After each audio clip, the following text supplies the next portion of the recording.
অভিষেককে কোথায় কিডন্যাপ করে রাখা হয়েছে সেটা ঈশার মুখ থেকে জানতে পেরে ছদ্মবেশ ধরে পর্ণাকে ফোন করে সবটা জানিয়ে দেয় তুহিনা। এমনটাই দেখতে পারবেন আজকের পর্বে। তাই বিস্তারিত জানতে ছোট্ট একটা লাইক দিয়ে চ্যানেলটি সাবস্ক্রাইব করে পাশে থাকুন। গল্পের শুরুতে দেখা যাবে অভিষেক বরযাত্রী নিয়ে বের হবে।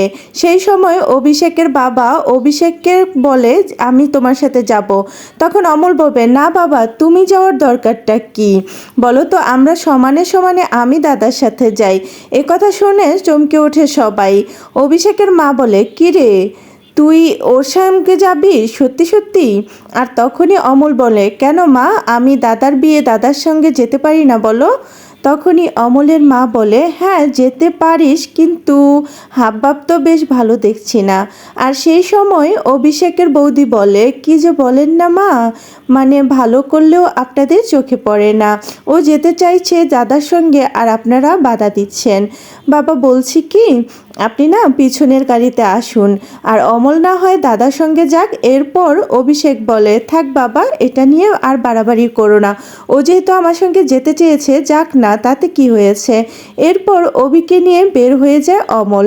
এদিকে গাড়িতে আসতে আসতে অমল পিছনের গাড়িকে ফোন করে বলে দেয় যাতে করে গাড়ি নষ্ট হওয়ার বান করে অনেকটা সময় সেখানে আটকে থাকে, আর সেই সময়ই এই কাজটা সেরে নেবে অমল। এদিকে গাড়িতে যেতে যেতে অভিষেক বলে হ্যাঁ রে, তোর কাহিনীটা কি, বুঝতে পারলাম না তো কিছু, একটু চমকে গেলাম আমি। অমল বলে কি দাদা, আমি তোর ব্যাপারে একটু পজিটিভ হতে পারি না বল, সব কিছু ভুলে গিয়ে তোর পাশে থাকবো। আর সেই সময় তখন অভিষেক বলে হ্যাঁ সেটা তো খুব ভালো, কিন্তু কখনো তো আমার প্রতি এতটা কেয়ারিং কখনো দেখিনি, সেই জন্য আর কি একটু অবাক হলাম। আর তখনই অমল বলে তোর আবার কেয়ারিং করব আমি, দেখ না তোর সঙ্গে কি বলি, সেটা মনে মনে বলতে থাকে। অভি বলে জানিস তো তোর এই বিষয়টা আমার কাছে খুব ভালো লাগলো, কারণ আমিও সংসারটা একটু মন দিতে চাচ্ছি, কারণ অনেকটা সময় তো সংসারে মন দিতে চাচ্ছিলাম না। আসলে শ্রীপর্ণার মতো একটা জীবনসঙ্গী পাবো আমার জীবনে আমি কখনো চিন্তাই করিনি, তাই আমার সংসারটা একটু গুছিয়ে নিতে চাচ্ছি। আর তখনই অমল মনে মনে বলে দাঁড়া, তোর সংসার আমি গুছানো দেখাচ্ছি। আর সেই সময় তখন অমল বলে হ্যাঁ সেই জন্যই তো আমি তোর সবসময়ই পাশে আছি। অভিষেক বলে সেটাও আমি দেখতেই পাচ্ছি। আর তখনই অমল বলে আচ্ছা গাড়িটা এখানে একটু সামনে দাঁড় করানো যায় না? অভি বলে কেন রে, এখানে কেন দাঁড় করাবো? তখনই অমল বলে আসলে দাদা আমি একটু ওয়াশরুমে যাব তো এই জন্য। তখনই গাড়িটা এখানে থামিয়ে দেয়। তখন চলে যায় অমল ওয়াশরুমে। এদিকে অভিষেকের ফোন করে ওর বাবাকে। ওর বাবা ফোন করলে বলে যে গাড়িটা নষ্ট হয়ে গেছে।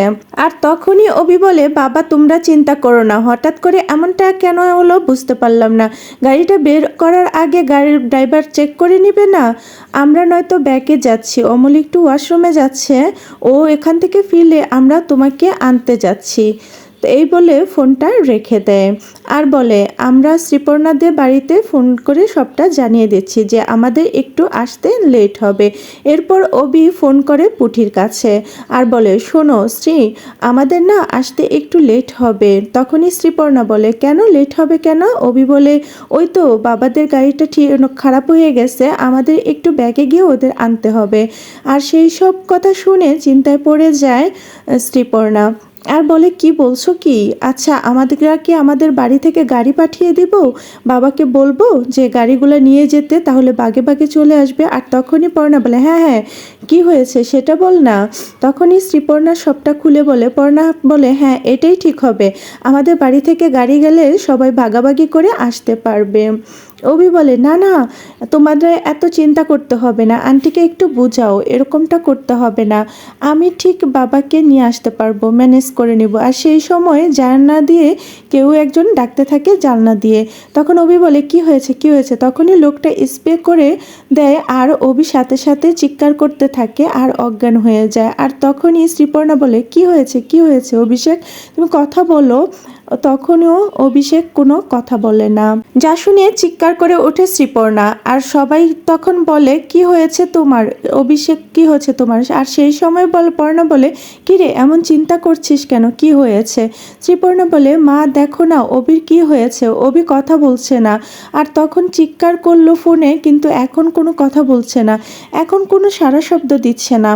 রিপিট ফোন করলাম তাও কোনো কথা হচ্ছে না। কি হয়েছে বলো তো মা? আমার তো মনে হচ্ছে অভির কোনো ক্ষতি করেছে কেউ। তখনই চিৎকার করতে থাকে পর্ণা আর বলে না না তুই একদম চিন্তা করিস না, কিচ্ছু হবে না, অভি ঠিক ফিরে আসবে, তুই একদম কান্না করিস না। এদিকে শ্রীপর্ণা নিজের চিন্তা ধরে রাখতে পারছে না, দৌড়ে নিচে চলে আসে আর বলে বাবা বাবা অভিষেকের কিছু একটা হয়েছে। যা শুনে সবাই চমকে ওঠে। সৃজন বলে মানে কি হয়েছে, কি বলছিস এসব? পুঁটি বলে হ্যাঁ আমি ওকে ফোন করেছিলাম, কিন্তু ফোন কথা বলার সময় হঠাৎ করে ও চুপ হয়ে গেছে। সৃজন বলে হয়তো ফোনে কোনো সমস্যা হয়েছে, আবার একটু কল করে দেখ না। আর তখনই পুঁটি বলে না না, কথা বলতে বলতে দেখলাম যে ও কে একজন ডেকেছে আর ও চিৎকার করে উঠল, তারপর থেকে ওর কোনো কথা হচ্ছে না। ফোনটা দিচ্ছি তারপরেও রিসিভ করতেছে না, কোনো সাড়া শব্দ কিচ্ছু পাচ্ছি না। সৃজন বলে এ কি হলো আবার? আচ্ছা অভির সঙ্গে কে গিয়েছিল ওখানে? অমলকে তাহলে ফোন করি। আর সেই সময় পর্ণা বলে না না, হুট করে ওদের বাড়িতে ফোন করলে এক অন্যরকম মনে হতে পারে, এভাবে ফোন করলে চিন্তায় পড়ে যাবে, হয়তোবা ওদের আসতে একটু লেট হবে, তুমি না একটু নর্মাল হয়ে ওদেরকে ফোন করে জিজ্ঞেস করো যে ওরা কোথায় আছে, তাহলেই হবে, আর বেশি কিছু বলো না। আর সেই সময় চলে আসে অভিষেকের বাবা। অভিষেকের বাবাকে দেখে সৃজন বলে ও আচ্ছা আপনারা চলে এসেছেন, তাহলে অভিষেক কোথায়? অভি আসেনি? তখন অভিষেকের বাবা বলে আসলে আমাদের ছেলেকে কেউ কিডন্যাপ করেছে। যা শুনে কান্নায় ভেঙে পড়ে পুঁটি এবং পর্ণা। তারপর শ্রীপর্ণা বলতে থাকে কি বলতে কি এসব? তখন অবির বাবা বলে হ্যাঁ আমাদের গাড়িটা খারাপ হয়ে গিয়েছিল আর আমরা পিছনে পড়ে গিয়েছিলাম, অমল ওয়াশরুমে গিয়েছিল আর এসে দেখে অবিকে খুঁজে পাচ্ছে না, আর সেই জন্য আমরা চিন্তায় পড়ে গেছি, কেউ একজন অবিকে তুলে নিয়ে গেছে। আর তখনই কথা শুনে অজ্ঞান পড়ে যায় শ্রীপর্ণা। আর এইদিকে অয়ন আর মৌমিতা বলে বড্ড বার বেড়েছিল মেয়েটার, তাই না বলো? খুব অহংকার হয়েছিল, এত বাড়াবাড়ি না করলেও এই ঘটনাটা আজকে ঘটতো না। এরপর অয়ন বলে শোনো, পুলিশের সঙ্গে বিয়ে ঠিক করেছো, পুলিশের তো অনেক বিপদ আপদ হতেই পারে তাই না, তাই এত চিন্তা করার কি হবে বলো তো? এসব তো মেনে নিতে হবে। পর্ণা বলে না না, আমার মনে হচ্ছে অভিকে কেউ কিডন্যাপ করেছে। আর যা শুনে চমকে ওঠে শ্রীপর্ণা এবং তুহিনা, সবাই চমকে ওঠে। ঈশা তখন বলে শুরু হয়ে গেছে, ব্যাস এবার শুরু হয়ে গেল পর্ণার গোয়েন্দাগিরি, কে যে খবরটা দিল এদেরকে, এখন মা মেয়ে মিলে এক্ষুনি নেমে উঠবে আর আমাকে দেখলে এখানে সন্দেহ করবে, তাই আমি এখান থেকে সরে যাই। এই বলে ঈশা চলে যায়। এদিকে পর্ণা বলে না না দাদা, সেরকম যদি কিছু হতো তাহলে অভিষেককে অনেক আগেই কিডন্যাপ করতে পারত, বেছে বেছে এই দিনটাতেই কেন কিডন্যাপ করবে? যে এই কিডন্যাপটা করেছে সে পুটিরও ক্ষতি চায়, পুটির ক্ষতি চায় বিদায়ী আজকে কিডন্যাপটা করেছে। যা শুনে আরও বেশি ভয় পেয়ে যায় ঈশা তখন দৌড়ে চলে যায় নিজের ঘরে। এদিকে তখন অর্পণ খুব কান্না করছে আর অর্পণকে সান্ত্বনা দিচ্ছে তুহিনা বলে বিশ্বাস করো আমি কিচ্ছু করিনি। আর তখনই অর্পণ বলে আমি জানি না তুমি কি করেছো কিনা, কিন্তু বিশ্বাস করো দাদা হিসাবে আমি কিচ্ছু করতে পারিনি দিদির, সেই ছোটবেলা থেকেই দিদি মায়ের মতো আমাকে বকাঝোকা করেছে, মানুষ করেছে, কিন্তু আমি সেটা বুঝিনি। আর যখন আমার উঠে দাঁড়ানোর সময় হয়েছে আজকে কি দিদিকে আমি এই অবস্থায় দেখবো? আমি দাদা হিসাবে আমি একটা অকৃতজ্ঞ, দাদা হিসাবে কোনো কর্তব্যই পালন করতে পারলাম না, দিদি আমার সব কর্তব্য পালন করেছে কিন্তু আমি কিছু করতে পারলাম না। আজকে দিদির বিয়েটা ভেঙে গেলে দিদির লগ্নঘোষটা হবে আর সেটা আমি চোখের সামনে দেখবো তুহিনা।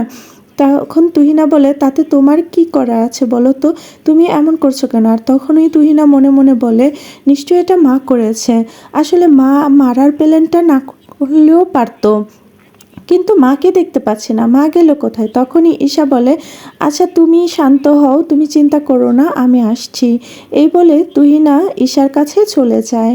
এদিকে পর্ণারা সবাই বলে, এভাবে ছড়িয়ে ছিটিয়ে আমাদের খুঁজলে হবে না, আমাদেরকে সবাইকে এক হয়ে খোঁজ করতে হবে, কিছু একটা করতে হবে। এখন কোথায় নিয়ে গেছে আমরা তো কিছুই জানি না। অভির বাবা বলে, আচ্ছা কিডন্যাপ করেছে ঠিক আছে, কিন্তু আমার ছেলেটার কিছু করবে না তো?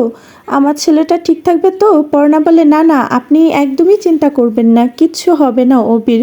তখনই অবির ফোর্সরা বলে, আচ্ছা ম্যাডাম, আমাদের এখানে দেরি করলে চলবে না, আমাদেরকে এক্ষুনি বের হতে হবে। সৃজন বলে, ঠিক আছে, আমরাও আপনাদের সঙ্গে যাব।